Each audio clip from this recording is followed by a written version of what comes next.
The Ant-Man, Anthony Edwards, drops 44 on the Grizzlies. Does anyone have any idea which Wolves team is real? Ja Morant is still making news with his explosive celebrations, and we preview all of the best battles for playoff positioning today on Locked On NBA.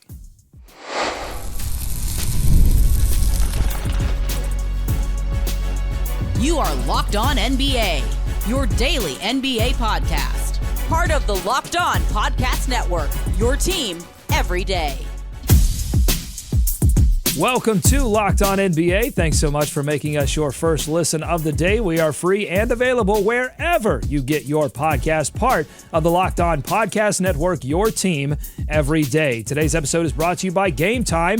Download the Game Time app, create an account, and use code LOCKEDONNBA for $20 off your first purchase. I'm Doug Branson, host of Locked On Hornets, and your Shot Clock Sherpa, guiding you through the NBA's biggest stories with the help of Locked On's local experts. And with me, as always, are two of Locked On's premier national NBA experts from the Locked On Nuggets podcast and senior NBA writer for the Action Network. He's our man of 1,000 podcast. It's Matt Moore. Matt, I don't know if you're a golf fan, but the Masters are now underway. And so the log line for the Masters is a tradition like no other. I would like to know from you, what's your NBA tradition like no other? Can't say that. Let's see. Can't say that one. No, definitely can't say that one. My NBA tradition like no other has to be, every fan's team's entering the playoffs thinking there's no way that they get bit with something bad happening to them until it happens. The Black Swan event, it comes for us all. From the Locked On Bulls podcast, the Prince of Petty, it's Hayes. Hey, same question. What's your NBA tradition like no other? Me and my son, my oldest son, about to turn 19, by the way, shout out Xavier. We order wings and we watch the game, and that's just what we do. We've done the same thing for every Bulls game that he's been home for 10 years. So. Oh, that's great. That's sweet. That's beautiful. That's my favorite thing of the week, Doug. There you go. Or we're not even going to do it on this Friday because we have storyline draft to get to later in the show. But yeah, I'll just vote for that one. We can all three make that our favorite thing of the week. My favorite game from last night was Wolves Grizzlies. The Wolves using a 52-point third quarter last night to beat the Grizzlies in a must-win scenario for optimal playoff seeding. Let's go straight to Ben Beacon of Locked On Wolves for the stats and the storylines. 2 points in the third quarter for Minnesota. I said this before, I'll say it again. The highest scoring quarter of any team in the NBA this season, and the highest scoring individual quarter in franchise history for Minnesota. It was unbelievable. The Timberwolves stars combined, Ant, Julius Randle, and Rudy Gobert combined for 41 of the Wolves' 52 points. They shot 14 of 16 combined. And Minnesota as a team only missed 3 shots from the field in the third quarter. Memphis didn't get a rebound until like the last few minutes of the third quarter per the TNT broadcast. This to me was a fantastic response, being down 5 at halftime on the road, hostile environment.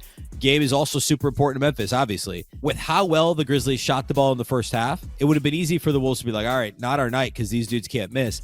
They didn't pack it in, which is, we shouldn't have to pat them on the back for it, but that's a real thing, right? Human nature. Here we go again sort of thing after losing a tough game Tuesday. They did a good job at not allowing themselves to be completely rattled. All right, Matt, which Wolves team is closest to the real Wolves team that we're going to see in the postseason? The one that put 52 and a quarter on the Grizz, or the one that blew a 24-point lead to the Milwaukee Bucks just a few nights ago? It's got to be both, right? So think back to their playoff run last year, okay? And this is obviously a different squad when you got Dante DiVincenzo, Julius Randle, et cetera. But think back to that run that they had. And the Nuggets series in particular, they go on the road and they win game 1 and they punch the Nuggets in the mouth. In game 2, they don't have Rudy Gobert. That is the easiest. The home team lost game 1. They even it up. It's 1-1 going back to Minnesota. And instead they ran them out of the building with Naz Reid. So they swept the series, right? Nope. They lost both games at home. They lost game 5. They were facing elimination in game 6. They were down 20 in game 7. This Wolves team might be the most entertaining team that we have right now based off of how their games go, because every game is a little nuts. It's gonna be wild no matter what, Hayes. Yeah, the Minnesota Timberwolves are a difficult team to really gauge how well they're going to play day in and day out, right? Like, it all comes down to, like, Anthony Edwards. And that's, I think that they can go far in the playoffs, right? But it does come down to how many of these series can Anthony Edwards be the best player on the floor for. And I trust him more than not that he can do that. But if we're asking, like, which one is closer to it, they're still somewhere in the middle. Until they sustain a certain level of play, like, you just never know what you're going to get from the Minnesota Timberwolves. They can be really good one night. They can look like they're a team that can come out the Western Conference, or you can look at them and say, come on, man, what are you guys doing? So if I knew what level the Ant was going to perform at, like what he did last night, every single night, I'd probably be more in line with Matt, who thinks that this is a team that has a chance to go to the Western Conference. Well, I'm sorry, correct me yesterday, finals, not Western Conference finals. My bad. All right, so let me take what Hayes just said there and throw it at you, Matt. Are the Wolves more about what are we going to get from Ant night tonight, or what are we going to get from Julius Randle night tonight, or some of these, or Rudy Gobert night tonight? I think it's more about the role guys. I think it's less about that, because, like, Ant has shown an ability to have, like, that Nuggets game 2 weeks ago was really important for them. He was quiet for 3 quarters. They'd done such a good job. And then, nope, woke him up, went off in that fourth quarter, forced overtime. They win, like double overtime. That's what Ant's capable of. It's very difficult to shut him down for the duration. Does Randall matter? Yes, because Randall's never had a good playoff run. He's never had a good playoff run.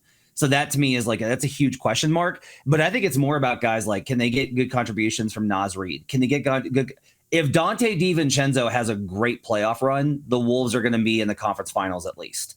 Mike Conley, can he stay healthy and stay on the floor? Can they get good minutes from Nickeil Alexander-Walker, who's been so pivotal for him last night? Wasn't good last night, but been so pivotal for him this season. Those are the kind of questions that I have. It's like, if they could honestly, Doug, if they could just generate enough threes, because that's a big thing, is they're a 3-point volume team. Their defense is good enough with Ant to get them there. That's why I love their formula, is it doesn't take a lot of, well, if it's defense is going to be great. Ant's going to have at least a quarter. Can the guys knock down threes? That's it.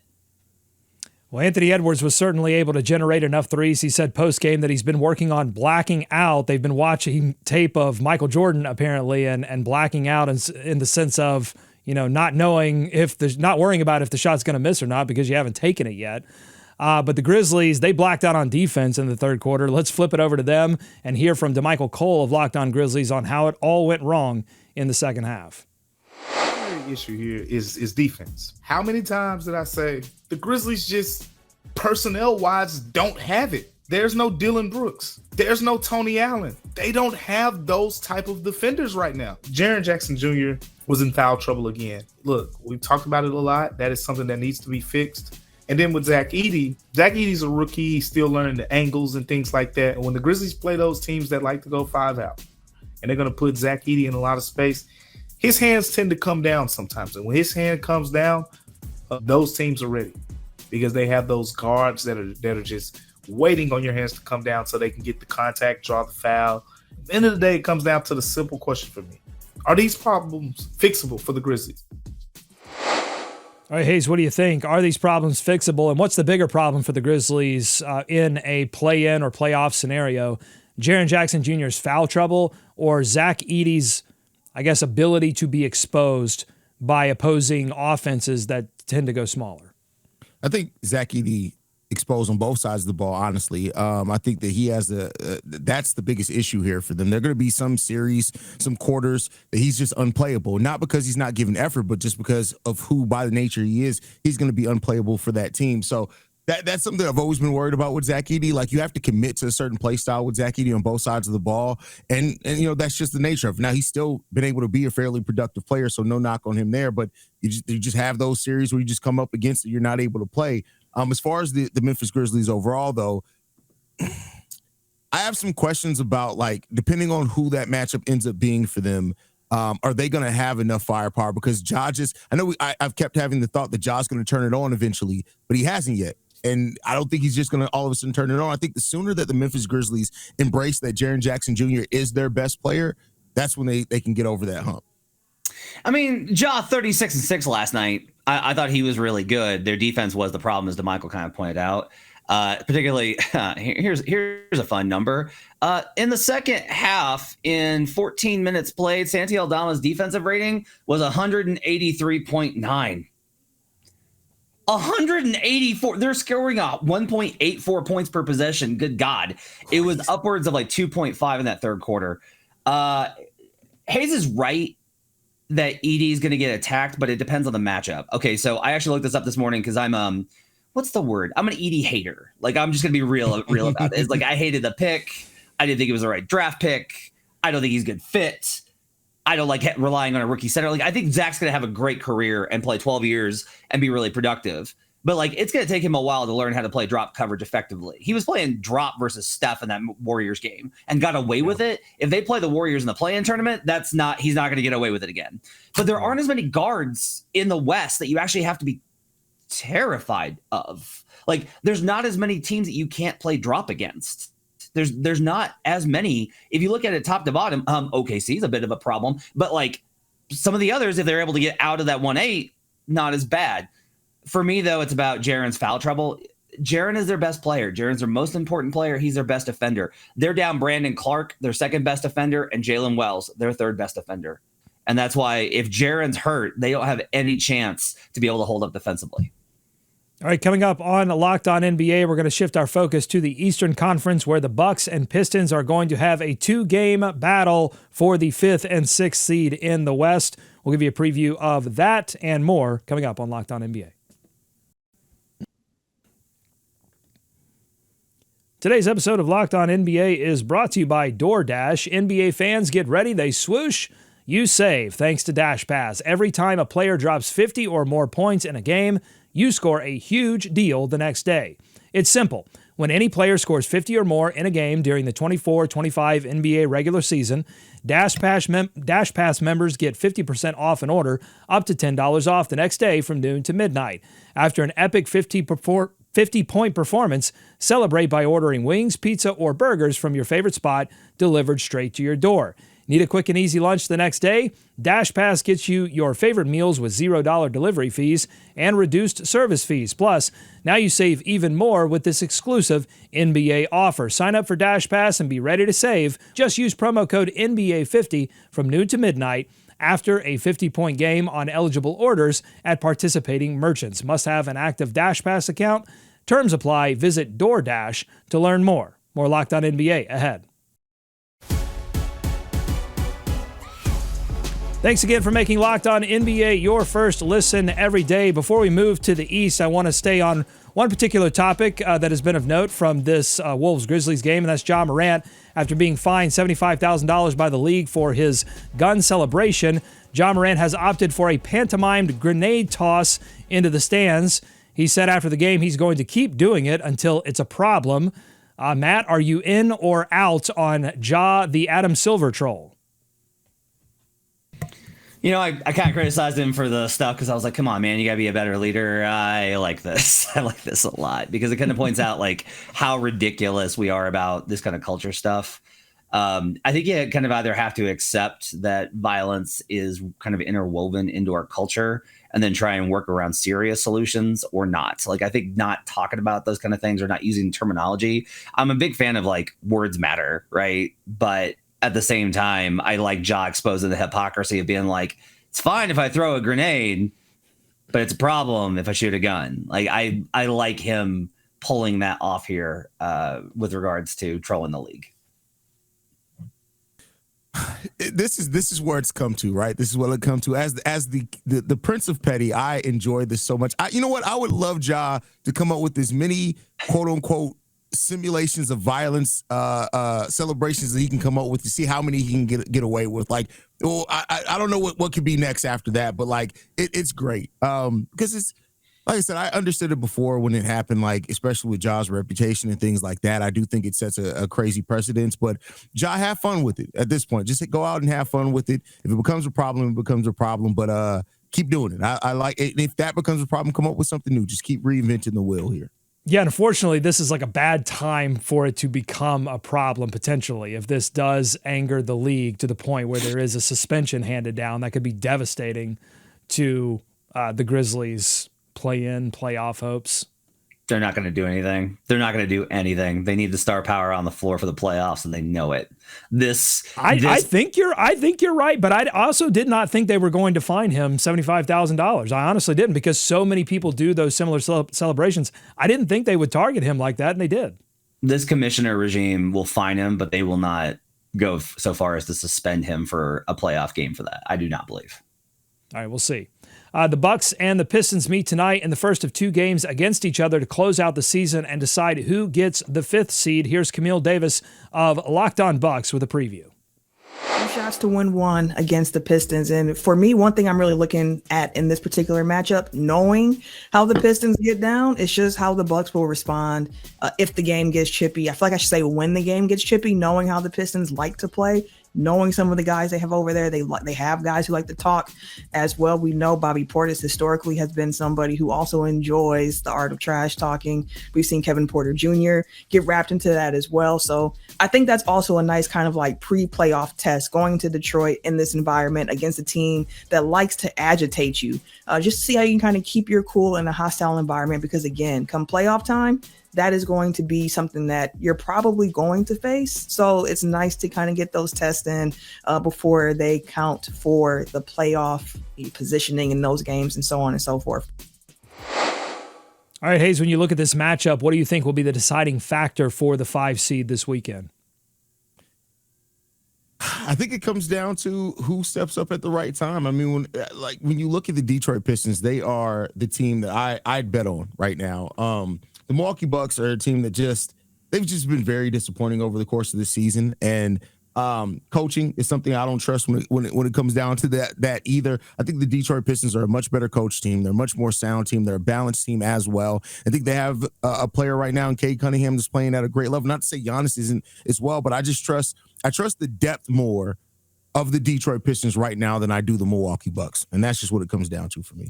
This went under the radar, and I loved it. So Bucks beat the Pelicans last night, and as they're subbing out starters from that game with a huge lead, the starters are getting their stuff and going back to the tunnel. And then the rotation guys are getting their stuff and going back to the tunnel. Hayes, they left the arena early to get a head start on going to Detroit to limit the rest disadvantage. I love that. A storm is coming, and its name is Giannis Antetokounmpo. I'll take the Bucks here all day. Okay. You're right that, look, I think JB right now is a better coach overall in terms of instilling processes than Doc. The problem is JB's shown a real problem with making adjustments in playoff series. His 2 playoff runs were not good with Cleveland, and this is basically a playoff game. I don't trust him, and the Pistons don't really have the roster for him to get super complicated with rotation shifts and those types of things. So I like the Bucks here a lot. I think the Bucks are going to go in, win this game, and then rest on Sunday because they lock the 5 seed if they do so. I think we're getting Pacers Bucks. That's happening because there's 0 chance in my mind that Milwaukee's losing both of these games to Detroit. Yeah, you have to look at the role players too. I think they've come to terms with Dame not being there and Kyle Kuzma being what Kyle Kuzma is. And you've seen Kevin Porter Jr. 20-plus points over the last couple of games, back-to-back games where he's had 5+ steals. I mean, he's playing well. Just on the floor, he's playing well, and he's been a factor in the rebound of the Milwaukee Bucks over the past couple of weeks. So I think you have to look at that as well. I want Dame to be okay. That's most important. I am telling you, I like this version of the Bucks better. I like this version of Giannis with shooters. It's not elite. It's not top end. But if you're going to try and pull off a run, it needs to look like this. Giannis, Brook, 3 shooters. That's a formula that can work if they can get it going, if they can get the right chemistry and momentum and rhythm. That formula can make a run. Don't count out Cade Cunningham's impact in this series. Here's a fun Cade Cunningham stat from Tommy Beer of the Knicks-centric podcast that can transition us into our next topic. Cade Cunningham versus some of the best perimeter defenders in the Eastern Conference. He's 22 of 40 for 56 points and 19 assists over 171 possessions when defended by Dyson Daniels. This season, Cade is 7 of 11 when defended by OG Anunoby. This season, Locked On Knicks, no stranger to Cade's greatness versus New York. How worried are they by a potential matchup? Let's take a listen.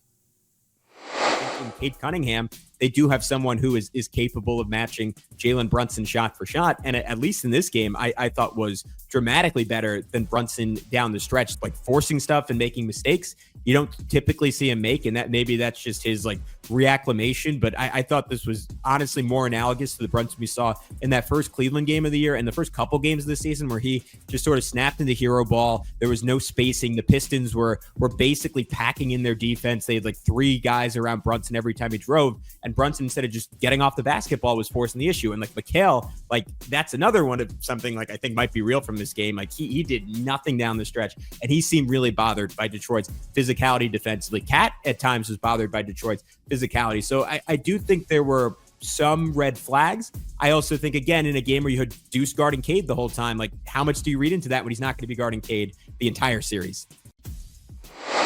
All right, so Matt, you're confident that it's going to be Bucks Pacers. Should the Knicks worry that it's going to be Bucks Pacers and that they're going to have to go up against Cade and the Pistons?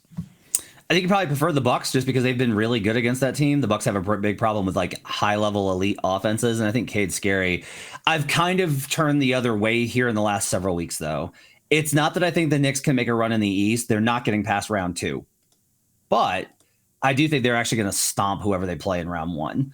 Like, if we look at the overall kind of course of the season, Hayes, yeah, I've barked on the defense all year, and I'm still skeptical of Jalen Brunson and Cat on the floor. I don't think Cade is enough to be able to hunt down that matchup effectively enough. I don't think Duran's good enough of as a roller. If they had Jaden Ivey, I'd feel a little bit differently about this. He's begun return to conditioning, but he won't be back for that first round. I actually think the Knicks are probably going to win this series short. I think we've kind of gone too far in hyping the Pistons and doubting the Knicks. I think the Knicks are actually going to roll here. They're just a much better team. I agree with you that they are a much better team, especially when healthy, and how Jalen Brunson shows up in that series is going to be key. But I'm not going to count out the Pistons in that series. I do think that the Pistons do have a chance to knock them out. I think Giannis will be a much more interesting matchup for them overall with how his physicality and things like that. So I think either team has a chance to beat the Knicks. But you make a great point as far as the Knicks not going far, but they do have a chance to make it out the second round. Tibbs is a really good coach in the playoffs, and that defense may be enough for them to make it past. But I'm not gonna bet one way or another now. But I think that they should be worried about Cade. Cade is playing so good right now that I think Cade can absolutely carve up that New York Knicks team with how weak their defense has been. And maybe that's just me buying into the hype of the Pistons right now. But I think the Pistons can get past the Knicks. Tibbs' record as a favorite in playoff series is excellent. His record as a dog in playoffs is terrible. Tibbs beats exactly who he should and loses to exactly who he should. He's predictable and consistent, and I love that about him. One area where he's definitely predictable is how much he plays his starters. Coming up on Locked On NBA, we have some interesting research by Claire De Lune in The Guardian that raises doubts about whether his approach is really as damaging to his players as one would think. That's coming up on Locked On NBA. Today's episode of Locked On NBA is brought to you by Game Time. There's nothing like watching basketball live. The energy of the crowd, the sound of the sneakers on the hardwood, and maybe even a celebrity sighting courtside.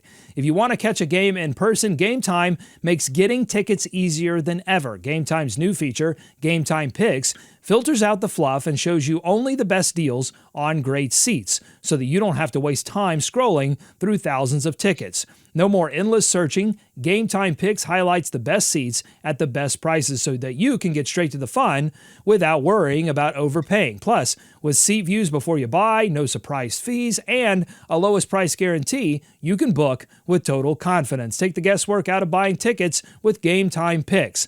Download the Game Time app today. Create an account and use code LOCKEDONNBA for $20 off your first purchase. Terms apply. Again, redeem code LOCKEDONNBA for $20 off. Download Game Time today. What time is it? Game time. More Locked On NBA ahead. Thanks again for making Locked On NBA your first listen every day. Maybe it's your first watch on YouTube, youtube.com/@ Locked On NBA. Subscribe, like our videos, and tell a friend. New York Knicks head coach Tom Thibodeau has long been criticized for burning out his starters, a narrative that flared up again after Mikal Bridges openly questioned the coach's heavy minute tendencies early in the season. But some fresh analysis of injury data by NBA writer and podcaster Claire De Lune in The Guardian raises doubts about whether that approach has really been as harmful as it seems. I sent this article over to you guys this morning. I'll link it in the show notes as well. Really good stuff. What do you think, Matt? Are we too hard on Tibbs? Does he actually have the right thinking on this? And if he does, like, why aren't more NBA coaches getting minutes for their starters that approach anywhere near the level that Tibbs does in New York?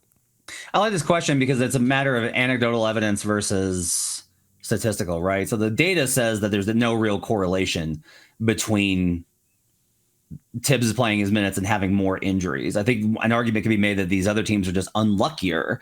The bigger thing here, I think, is not that the increased minutes lead to injury. I think that's incorrect. Players have said, like, playing 30 minutes versus 35 doesn't actually do much to me. Playing 35 versus 40 doesn't do that much to me. They're more tired, but sure, but it's not like this massive differential because so much goes into their game, their pregame prep and everything that goes around a game as well. That's mentally and physically exhausting for them. But I think what it does is it increases the risk availability of if you play more minutes, there's more opportunities for you to be hurt. If you're up 25 in a game, you don't need to play starters because that's a range where you can suffer injury despite you not needing to contribute to winning. You can't win games without your starters playing. That's pretty common in the NBA. You just can't do it. But I think there's a risk availability that works out. And I have such a hard time after last season, seeing how those guys looked by the end of the year, how beaten up they were. I have a hard time just chalking it up to bad luck, Hayes. I think it's really fascinating analysis.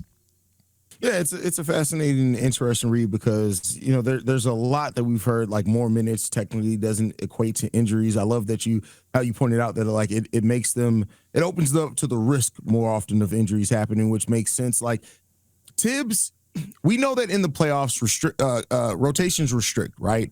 And Tibbs basically just restricts it at the start of the season, so he just knows who's going to be in his playoff rotation. But there's something to be said about sometimes like just lessening things. Like you don't need to play your minutes 30 plus your starters 30 plus minutes every single game. You shouldn't. That's why depth is important in the league. Like you do run them into the ground, regardless if it's truly opening up for more injuries. One thing it is just putting more minutes on them that you can kind of balance out more over the course of a season. And that's just how Tibbs coaches. So I do think Tibbs is going to eventually, I hope that he's going to eventually like get to the point where he realizes that, or he has a deep enough bench that he trusts enough to be in some of these games. But it's just a lot of minutes that goes to his starters. And it's just evident whether it's the injuries or not, it's just a lot of minutes to put on players throughout the season. All right, typically on a Friday, we would do our favorite things of the week, but all week long, we have been recapping our favorite storylines from the NBA regular season that was. We will wrap it up with our storyline draft. We are in round 5, and the first pick goes to Matt. Matt, what are we on now? 13th, lucky number 13th, top storyline from the NBA regular season. It's a good number for this. It's not my favorite, but it's the NBA ratings discourse. I just think that it was unavailable this season. Like we had so much conversation about how the game is broken, too many threes, too many fouls, too many stoppages. Why are the ratings down? People don't like the NBA and all these types of things. And it's really frustrating if you're a longtime fan of the league and you still love it because there's such talent out there. I think Adam Silver's comments about, looking at options for reducing 3-point rate revealed that they're serious about this. I think that there was a real concern about the state of the game, and that's tied to the ratings. They just signed this new media deal, but there's concern for a later date. You've got owners not jumping ship, but a lot of them sold, and that's another notable trend here. There's enough to worry about what the future of the NBA looks like. I don't know what that means. I don't think that they'll ever be unavailable for us to watch, but you just do kind of get the feeling that the league is not in the place that everyone wants it to be. No one feels good about the league right now, and that's a shame given how much talent and how many great teams we have kind of running out there right now. And Hayes, I'll ask you this off of Matt's decision there, because I want to package together both the on-court product, but also the packaging of the product, the broadcast, the NBA All-Star Game. They tried to switch things up. It got a lot of criticism, partly because of some of the highlights that they were doing for the TNT broadcast team on the way out. So what do you think? Which of those things do you think are the bigger problem for the NBA? Not even the reality of it, but just the perception of it, the on-court issues with three-point shooting or the off-court stuff with the packaging of the product? I think it's more the off-court stuff with the packaging of the product. Like the NBA just has not done a really good job at marketing its upcoming young stars. They've relied very heavily on the older players, which is fine because what they're doing is amazing. And I think like it's a lot of things that go into the off-court packaging. Like I get it that we talk a lot about the 3-point shots, but like for example, my son who's about to be 19, like they don't. It's just part of the game for them. It's been part of the game for that younger crowd for the majority that they've been watching basketball. So I think the on-court stuff is going to always balance itself out, but how you market the product is really important with wanting to bring people in to be able to watch these games. So Matt Hayes brings up what the NBA could be doing more of, but a lot of people have been talking about the sort of negative aspect of this, that the NBA has not done a good enough job policing the marketing of the product on the broadcast, saying like, you know, you're being too negative about the game. Maybe you don't know enough about the game. A lot of criticism has been leveled at Shaquille O'Neal for some of the things that he said on the broadcast. Do you think the NBA is doing a good enough job, or could they be doing more to police some of this analysis? The trick here is like, sure, they would rather be different, but also the money. And that's like the big problem, right? Is like happy to take the TV media money.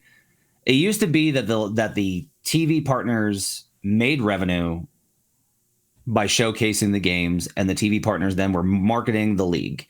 And now it's the TV partners use the league to market their content, their creators. Shaq, Chuck, less Chuck. I have a lot of respect for Chuck, even though who he played for irritates me, but like ESPN in general. So like I am optimistic this changes next year. Like NBC has a great opportunity here to actually get this back to the game, to be like, hey, we're going to showcase the league in a positive light about how awesome these games are, about how awesome these athletes are. Also, we can get better games. How? Say it with me, reduce the schedule. So we're going to return to that conversation, I think, in the offseason, but I'm optimistic NBC and Amazon will bring something new next year. One of the interesting things is it feels like the broadcast, I think it used to be the broadcast saw themselves as in competition with other broadcasts for other leagues. Like we're competing with the NFL's version of broadcast and the NHL's version of broadcast. And then it turned into the broadcast of a particular league like the NBA saw themselves in competition with another broadcast team in the NBA. And now they have this new competition from players, right? Player podcasts, player generated content. And it seems like it's made the actual packaging of the NBA worse and worse. So good discussion there. Hayes, I'll kick it to you. Your storyline draft pick, number 14. That this was a weak draft class. I love the way that a lot of players in this draft class have gotten better and improved over the season, and I think that's going to carry into subsequent seasons for them. I get it that it's not a lot of players that you look at necessarily right now in this draft and think are going to become superstars, but there are a lot of players in this draft that are going to have long 8-10-year careers, and I love the way a lot of them. Stephen Castle, he's played, since the All-Star break, especially after Wemby went down. One of my guys, Modest Buzelis, and now he's played since the All-Star break. Risha Shar is really starting to show some of those signs of that two-way play you hope for him. So the initial kind of disappointment over this draft class, I think slowly but surely improved over the season, and it should have been talked about a little bit more. Keyshawn George, Bob Carrington, the Wizards are coming. All right, I'll do mine really quickly. The final pick here in our storyline draft. And it goes a little bit with what we've been talking about, and I think it's appropriate that it's the last one because it's the one we don't really want to talk about a lot. It's the injuries. And I will quote a tweet here from Jeff Stotts at In Street Clothes on YouTube. This was on April 1st. So more than 10 days ago, he said, following last night's games, the total games lost to injury or illness in the NBA surpassed the 6,000 mark for just the second time since the 2005-2006 season. The only other time this has occurred was during the 21-22 season that was ravaged by the Omicron variant of COVID-19. We are going to keep having discussions about injuries in the NBA. And I know Matt's very interested in it. I'm very interested in having those discussions with him. If you like what you heard today, subscribe to Locked On NBA wherever you get podcasts, including YouTube. Thanks for making Locked On NBA your first listen. Thanks to Matt and Hayes for their analysis. Enjoy tonight's action. 13 games tonight, 15 games on Sunday to decide playoff seeding. Check out Locked On NBA Game Night. They're recapping every game every night. Be kind to each other. We'll see you right back here next week on Locked On NBA.